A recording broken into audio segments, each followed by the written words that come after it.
When my grandpa smiled at me across the breakfast table and said, "Your mom told me you keep my letters right by your bed and read them every night," the spoonful of cereal I was lifting to my mouth never made it there. I stared at him, my heart suddenly pounding, and whispered the words that would shatter everything I thought I knew about my family. What letters? The color drained from my mom's face so fast I thought she might faint, and my brother's fork clattered against his plate as he stared at her with the same confusion I felt. Before I dive into how this single moment unraveled years of carefully constructed lies, I'd love to know where you're watching from today. Drop your location in the comments below, give this video a thumbs up, and if you're new here, hit that subscribe button because you're about to hear a story about family secrets that will make you question everything you think you know about the people closest to you. My name is Sarah, I'm 28 years old, and I live in Ohio. That morning started like any other Saturday in my childhood home, where I was visiting for the weekend.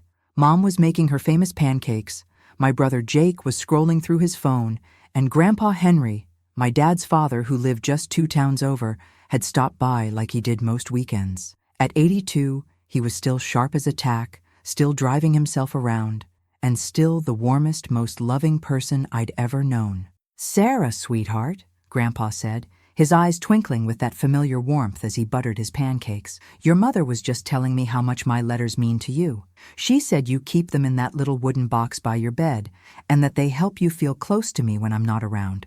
I felt like the world had suddenly tilted off its axis. I set my spoon down carefully, my hands beginning to shake. "Grandpa," I said slowly, "I don't know what you're talking about. I've never received any letters from you." The silence that followed was deafening. Mom had gone completely still, her spatula frozen halfway to flipping a pancake. Jake looked up from his phone, sensing the tension that had suddenly filled the room like a thick fog. "What do you mean, honey?" Grandpa asked, his forehead creasing with confusion. "I've been writing to you every month for the past 5 years, ever since you moved to college, then to your apartment in Columbus. I always address them to you, and I put them in your mother's mailbox so she can make sure you get them." My stomach dropped. 5 years. 5 years of letters I'd never seen, never knew existed. I turned to look at my mother, and what I saw in her face confirmed my worst fears. Guilt. Pure, undeniable guilt was written across every feature. "Mom," I said, my voice barely above a whisper, "where are my letters?" She opened her mouth, closed it, then opened it again like a fish gasping for air. I can explain," she stammered, but no explanation came. Jake had put his phone down completely now, looking back and forth between Mom and me like he was watching a tennis match. "What letters?" he asked. "Mom, what's going on?" Grandpa Henry looked confused and hurt, his kind eyes darting between all of us. "I don't understand. Margaret, you told me just last week that Sarah keeps them by her bedside. You said they were her most treasured possession." The pancake on the griddle started to burn, filling the kitchen with the acrid smell of smoke, but nobody moved to flip it. We were all frozen in this moment of truth that nobody seemed prepared for. "Mom," I said again, standing up from my chair, my legs feeling unsteady, "I need you to tell me right now what happened to those letters." And that's when I saw something in her eyes that I'd never seen before. Not just guilt, but fear. Fear of being caught in a lie that had apparently been going on for years. The woman I'd trusted most in the world had been intercepting personal correspondence meant for me, and I was about to find out why. "Margaret," Grandpa said, his voice taking on a firmer tone I'd rarely heard from him. "What is Sarah talking about? Where are the letters I've been sending?" Mom turned off the stove with shaking hands and finally faced us. I kept them safe," she said weakly. "Kept them safe?" I felt anger rising in my chest like a tide. "From me? You kept my letters safe from me?" Jake stood up too, crossing his arms. "Mom, this is seriously messed up. Why would you hide Grandpa's letters from Sarah?"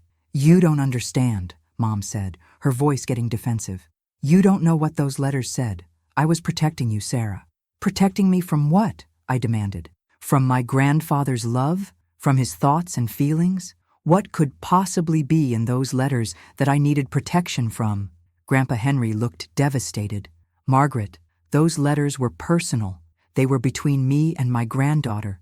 They contained my thoughts, my memories, stories about her father when he was young, advice I wanted to give her as she grew up. How could you keep those from her?" Mom's defenses were crumbling fast. He was filling your head with ideas, she said to me, tears starting to form in her eyes. About your father, about the past, about things that were better left buried. What things? I pressed, stepping closer to her. What exactly did Grandpa write that you thought I couldn't handle? Where are they? Jake asked. The letters have to be somewhere. Mom looked trapped, cornered like an animal with nowhere to run. They're in my bedroom closet, she finally admitted. In a shoebox on the top shelf. Without another word, I headed for the stairs. I could hear Grandpa's heavy footsteps behind me and Jake's lighter ones. Mom called after us. Sarah, wait, let me explain first. But I was done waiting. I'd been waiting 5 years for letters I didn't even know existed. Mom's bedroom was neat and organized, just like always. I dragged a chair over to the closet and climbed up to reach the top shelf. There, behind some old blankets, was a brown shoebox that felt surprisingly heavy in my hands. I climbed down and sat on the edge of the bed, my hands trembling as I lifted the lid. Inside were dozens of envelopes, all addressed to me in Grandpa's careful handwriting. Some were thick, some thin, but all of them bore stamps and postmarks dating back 5 years. All of them had been opened. She opened them, I whispered, my voice breaking. She opened every single one and read them before deciding I couldn't have them. Grandpa Henry sat down beside me, his own hands shaking as he reached for one of the letters. Oh, Margaret, he said sadly, what have you done? Mom appeared in the doorway, tears streaming down her face. I had my reasons, she said desperately. I was trying to protect our family. But as I picked up the first letter, dated just 3 months after I'd started college, I was about to discover that the only thing my mother had been protecting was her own version of the truth. And what I was about to read would change everything I thought I knew about my father, my family, and the grandfather who had been trying to reach me for years. My hands shook as I unfolded the first letter, dated September 15th, just a few weeks after I'd started my freshman year at Ohio State. Grandpa's familiar handwriting filled 3 pages of cream-colored stationery. My dearest Sarah, it began, I hope your first weeks at college are everything you dreamed they would be. I think about you every day and wonder if you're eating enough, if you're making friends, if you're happy. Your father was so nervous his first week at college that he called me crying, asking if he could come home. I told him the same thing I want to tell you. You're braver than you know, stronger than you think, and loved more than you can imagine. Tears were already streaming down my face, but I kept reading. The letter went on to describe memories of my father as a young man, stories I'd never heard, how he'd wanted to be a writer before he decided on accounting, how he'd once driven 4 hours just to bring me a teddy bear when I was sick with the flu as a toddler, even though Mom had said it wasn't necessary. Your mother thinks I talk too much about the past, Grandpa had written, but I believe you have a right to know the father you lost, not just the father she remembers, but the son I raised, the young man who was so excited to be your dad that he painted your nursery 3 times because he couldn't get the shade of yellow just right. I looked up at Grandpa Henry, who was watching me with tears in his own eyes. You wrote about Dad, I whispered. Every letter, he said softly. I wanted you to know him the way I knew him. Your mother, she's never liked talking about your father. She says it's too painful, but I think you deserve to hear those stories. I reached for another letter, this one from Christmas of my freshman year. In it, Grandpa wrote about family traditions, about how my father had always insisted on real candles on the Christmas tree despite Mom's protests, about how he'd stay up until 3 a.m. assembling my toys because he refused to give me anything that wasn't perfect. I saved his watch for you, Grandpa had written. It was his father's before it was his, and it should be yours now. Your mother has it, but she says you're not ready. I think she's wrong. I think you've been ready since the day you turned 18, but I respect her wishes as your guardian. Still, I want you to know it's waiting for you. I looked up sharply. Dad's watch? You have Dad's watch for me? Mom, still standing in the doorway, closed her eyes. Sarah, you have to understand. No, I said firmly, turning back to the letters. I understand perfectly now. The next letter was from Valentine's Day of my sophomore year. Grandpa wrote about love, about how my father had been hopeless at romantic gestures, but had tried so hard for my mother, how he'd once driven to 6 different flower shops to find the perfect roses for their anniversary, only to arrive home and realize he'd forgotten to buy a vase. He was a good man, Sarah, the letter read. Imperfect, certainly. He worked too much, worried too much, sometimes forgot to call when he said he would. But he loved your mother with his whole heart, and he loved the idea of you before you were even born. When the doctors told us there might be complications with the pregnancy, he said, "I don't care what we have to do. I need to meet my little girl." He fought for you from the very beginning. My sobs were coming freely now. These weren't just letters. They were pieces of my father I'd never been given. Stories that completed the picture of who he was, not just as my mother's husband, but as a person, as a son, as someone who had dreams and fears and hopes. Jake had been reading over my shoulder, and I could see he was crying too.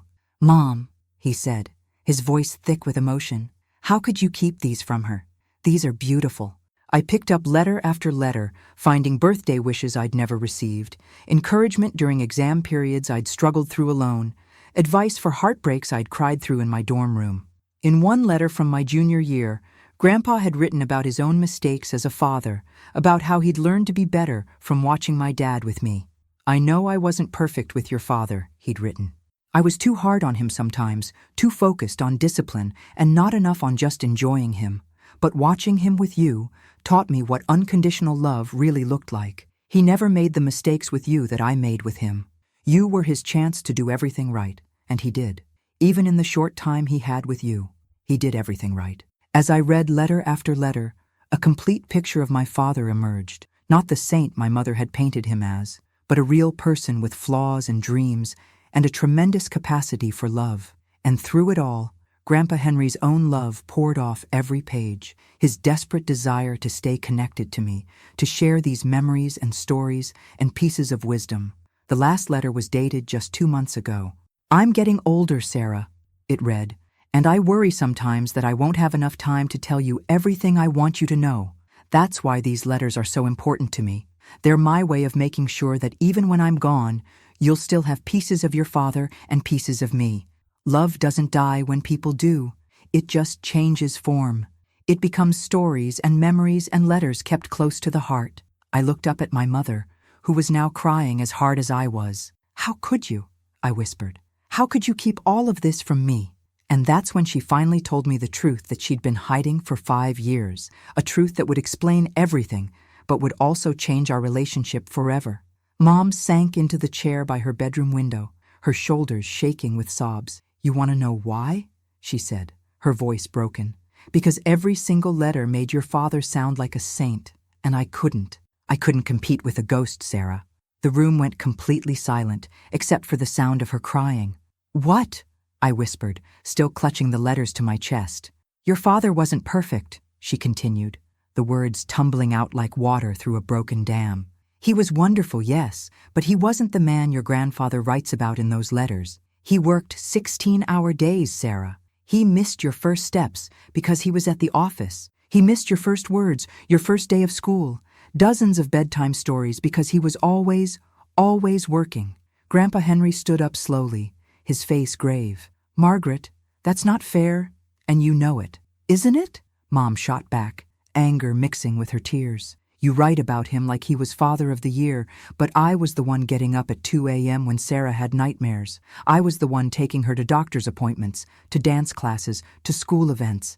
David provided for us, yes, but I raised her. I felt like the ground was shifting beneath my feet." "Mom, that doesn't give you the right to—" "Doesn't it?" she interrupted. "Every letter painted him as this perfect father, this amazing husband, and made me feel like I was somehow less important. Like the 5 years I've spent being both mother and father to you didn't matter, because Grandpa Henry had stories about the 6 months your father actually got to spend with you." Grandpa's face was pale, but his voice was steady. "Those letters weren't meant to diminish you, Margaret. They were meant to give Sarah something I thought she deserved, a connection to her father." "At my expense," Mom said bitterly. Every story about how wonderful David was felt like criticism of how I was raising her. Every memory you shared felt like you were saying I wasn't enough. I stood up, the letters still in my hands, feeling torn between understanding my mother's pain and being furious at her choices. "But they weren't your letters to read, Mom. They weren't your decision to make. I was protecting you from unrealistic expectations," she said desperately. I was protecting you from loving a memory more than you loved the parent who was actually here, actually taking care of you every single day.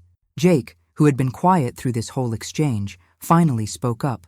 Mom, that's not fair to Sarah, and it's not fair to Grandpa Henry either, isn't it? Mom wiped her eyes with the back of her hand. Your grandfather has the luxury of only remembering the good times, the sweet moments, the perfect memories. I had to deal with the reality. The fights about money, about David's work schedule, about how we never had time together as a family because he was always building his practice. Grandpa Henry sat back down heavily, looking every one of his 82 years. Margaret, I never meant to make you feel that way. I loved my son, but I knew his faults. I wrote about the good things because I wanted Sarah to have those pieces of him. I wasn't trying to create a competition between you and his memory. But you did, Mom said softly. Every letter felt like you were telling her that the father she lost was better than the mother she had. I looked at these two people I loved most in the world, both hurting, both feeling misunderstood, and I realized that this wasn't just about hidden letters. This was about grief, about jealousy, about the complicated way families deal with loss. Grandpa, I said quietly, is what Mom said true? About Dad?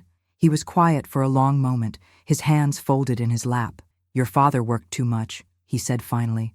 Your mother is right about that. He was building his accounting practice, trying to provide for you both, and yes, he missed things, more things than I wrote about in those letters. But that doesn't make the things you wrote less true, I said. No, he agreed. It doesn't. Your father loved you completely, Sarah, but your mother loved you actively, every single day for 5 years. Both things can be true. Mom looked up at him with surprise, as if she hadn't expected him to acknowledge her pain. Margaret, Grandpa continued, I should have included you more in those letters. I should have acknowledged what an incredible job you've done raising Sarah. I was so focused on sharing memories of David that I forgot to honor the parent who was actually here. But you still should have given me the letters, I said to Mom. You still should have let me decide what to do with them. She nodded, fresh tears falling. You're right. I was wrong. I was so scared of losing you to his memory that I risked losing you to my lies instead. I sat back down on the bed, feeling emotionally exhausted.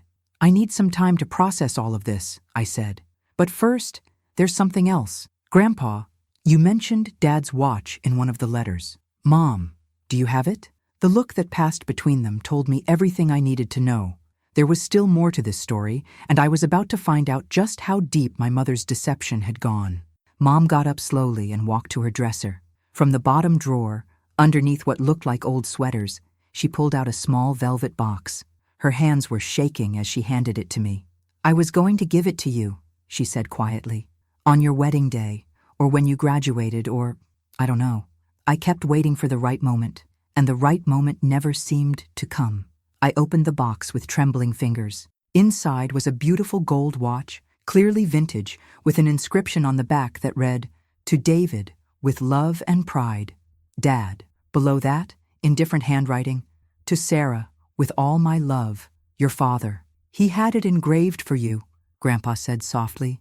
3 days before the accident. He wanted you to have it when you turned 18, something to remember him by. I slipped the watch onto my wrist. It was too big, but it felt right there, like a piece of my father I'd been missing without knowing it. Mom, I said, looking up at her, I understand why you felt threatened by Grandpa's letters. I understand that you've been an amazing mother, that you've sacrificed everything for Jake and me. But you took away my choice. You decided what I could and couldn't handle, what I should and shouldn't know about my own father. She nodded, tears still falling. I know, I was wrong. I was so scared of not being enough that I made choices that weren't mine to make. Jake had been quiet through most of this, but now he stepped forward. Mom, I need to ask you something, and I need you to be honest. Have you been hiding anything from me too? Mom looked at him with surprise. No, honey.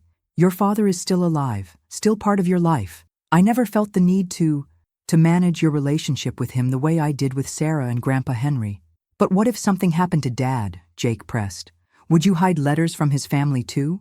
Would you decide what memories I was allowed to have? The question hung in the air like a challenge, and I could see Mom really thinking about it. I hope not, she said finally.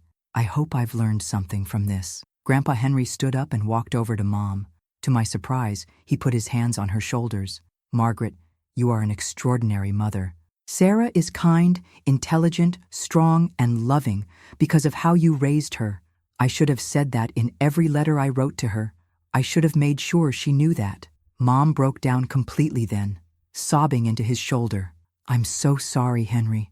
I'm so sorry I kept the letters. I'm so sorry I lied to both of you. We'll figure this out, he said gently. All of us, together. I stood up, still wearing my father's watch, still holding the letters. I want to start over, I said. All of us. Mom, I forgive you, but I need you to promise me that you'll never make decisions like this for me again. I'm 28 years old. I can handle difficult truths, complicated feelings, and imperfect memories. I promise, she whispered. And Grandpa, I want to read every letter, but I also want you to write new ones. Letters that include Mom, that acknowledge how amazing she's been. Letters that tell the whole truth about Dad, not just the beautiful parts. He smiled for the first time since this whole conversation started. I would love that, sweetheart. And I want us to have Sunday dinners, I continued, the idea forming as I spoke. All of us, every week. I want to hear stories about Dad, but I also want to make new memories. I want Jake to know his grandfather better, and I want you two, I looked between Mom and Grandpa, to figure out how to be family again. Over the next few months, that's exactly what we did. Grandpa Henry started writing letters to both Jake and me, but he also called more often, visited more regularly. Mom started sharing her own memories of Dad, not just the perfect ones, but the real ones. The fights they had about money, the way he sang off-key in the shower, how he once tried to cook dinner for her birthday and nearly burned down the kitchen. I learned that my father was human, flawed, and real. And somehow that made me love him more, not less. I learned that my mother was scared, protective, and imperfect, and that made me appreciate her sacrifices even more. But most importantly, I learned that families are complicated, that love sometimes makes us do stupid things, and that forgiveness is a choice we make not just once, but over and over again. The watch still sits on my bedside table every night, next to a wooden box that now holds not just Grandpa's old letters, but new ones too. Letters that tell the whole truth, include everyone's story, and remind me that the people we love are always more complex and more beautiful than any single version of their story. If you've made it this far in my story, I'd love to hear about your own family experiences in the comments below. Have you ever discovered that someone was protecting you from something you felt you had a right to know? Don't forget to like this video and subscribe to hear more stories about family, forgiveness, and the complicated ways we love each other. Sometimes the most important conversations happen around breakfast tables, over letters that were meant to be read years ago, and in moments when the truth finally has nowhere left to hide.